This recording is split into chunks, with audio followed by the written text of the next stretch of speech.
What's going on, everybody, and welcome back to Comic Breakdown. In this video, we are jumping into the Last Ronin Lost Years issue number 3, as we cover the missing years of Michelangelo. Following the loss of his family, he attempted to find some kind of peace in the mountains of Japan, but that peace would quickly be interrupted by an individual, a warlord by the name of Deathworm. Michelangelo fleeing southward, he eventually meets and trains with Master Yip. This gives him a renewed sense of purpose, and so he leaves to seek out Deathworm, and his warpath has progressed very much from Japan to Korea. At the time, it has no signs of stopping. And in current day, we have the second generation of Ninja Turtles. They continue to learn, they continue to grow, all under the tutelage of April and Casey Marie. But they still have a long way to go before they are out there cracking skulls. Now, make sure you guys have subscribed to the channel, make sure that you like this video, and with that being said, let's dive into this breakdown.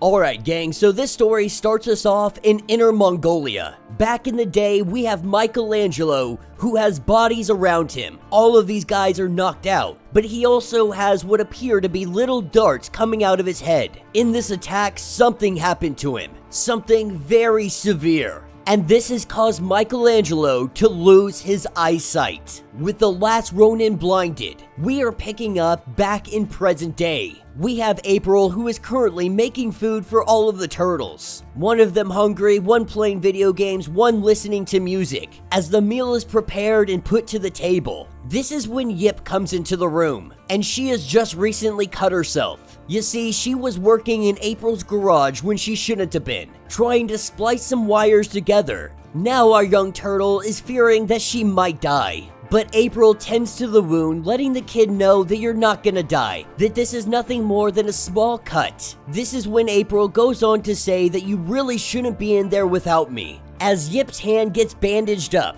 this is when April goes to tell a story. After they had lost Raphael, obviously the turtles were focused on one goal and only one objective. But there were still other gangs out there. Specifically, there was the Purple Dragons. They were causing trouble in the neighborhood. And so April, she thought she was gonna go handle this herself.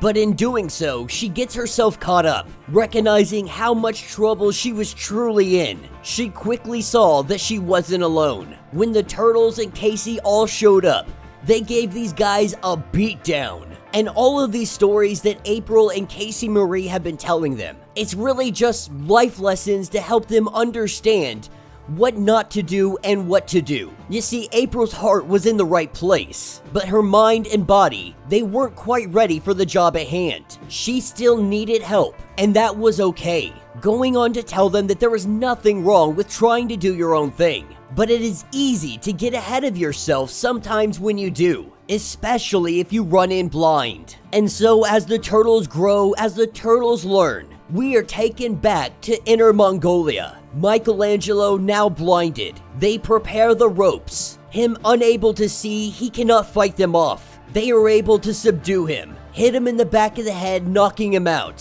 Throwing Michelangelo into a cart, our gas-masked individuals lead him away. Unsure what they want with him, they are taking him to their leader, Noyan. And with Mikey in this state, he thinks back to when he was traveling through Mongolia. He knew where he had to go. His brothers goes there by his side, guiding him all the way. But this trip, it was no joyride, as they kept moving northwest, finally crossing the border. What had become of China was horrifying. Recently, they had been struck with a 9.6 earthquake, but this is just the least of their problems. China has become a hellish landscape. But as they made their way across the border into Mongolia, that is when the car began to go off the road. His eyes appear to have given out on him. He closed them for a split second, and when he opened them back up, he wasn't able to see. That leaves him in the predicament that he is currently in. This is what leads us to the leader of this tribe, an old man welcoming him in. The two of them sit down and make their introductions. Michelangelo letting it be known that he is looking for a warlord by the name of Deathworm. This is his sworn enemy, and he has chased him around 3 different countries. He's supposed to be in Mongolia, but now something is wrong. Michelangelo's eyes, they have been taken from him. This old man, the leader, the one by the name of Nohyon, he tells Mikey that they have some similarities, that both of them are an enemy of Deathworm, but so much more. Sitting Mikey down, he goes on to explain. He says that he is the chief of both this and another tribe. First saying that we apologize for the treatment that we had given you, but we had to take great precaution just in case you tried to mess us up. This old man also lets us know that he is blind as well, but even without eyes, he can see a noble warrior inside of Michelangelo. He invites Mikey to join them as a soldier and a free man. And when it comes to his eyesight, he tells him not to fret, that Batu will show him everything that he needs to learn. And so having a young helper guide him through everything, from eating to walking home every day, he begins to intertwine with the tribe. Batu sitting next to him. This helps all of the others be more accepting of Michelangelo. And one night sitting around the fire with the chief, he helps Michelangelo be able to see in a different way. Still blinded, but looking at the flames. Michelangelo knows that the flames are there. He knows that it is fire. He knows what will happen if he reaches out and touches it. Because even when our eyes fail us, the things that we have seen, they do not change. But what must change is how we see them with our failing eyes. Our senses are like a kingdom. When they are divided, we fall. But when they are united in harmony, the entire world is revealed to you. And so blinded, Michelangelo begins to train. Going against Batu, we can see that he is still very much skilled, honing all of his other senses, learning exactly how to fight without his eyes. From mastering the sword to mastering riding blind. In this darkness, he found a new way of life. He found a new clan, a new family. But just like his old family, this one is plagued with conflict, all because of Deathworm.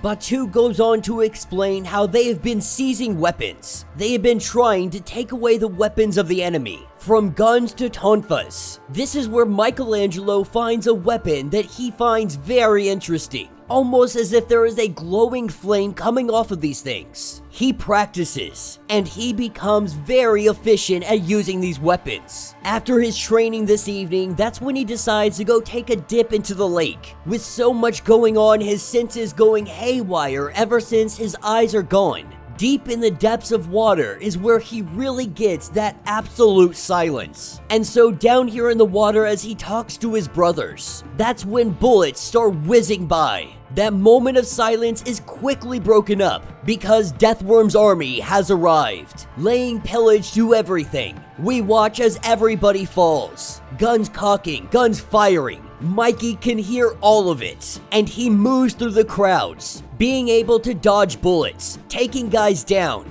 But even then, there is so much more to this. With his senses not being enough, we see him get stabbed in the shoulder, and when he turns around, that is when Mikey gets tased. And with that electricity running through his body, his eyesight finally returns to him. He screams out that he can see, but when he looks around, all he sees is death and destruction of those he has come to love. And that will be the end of this issue.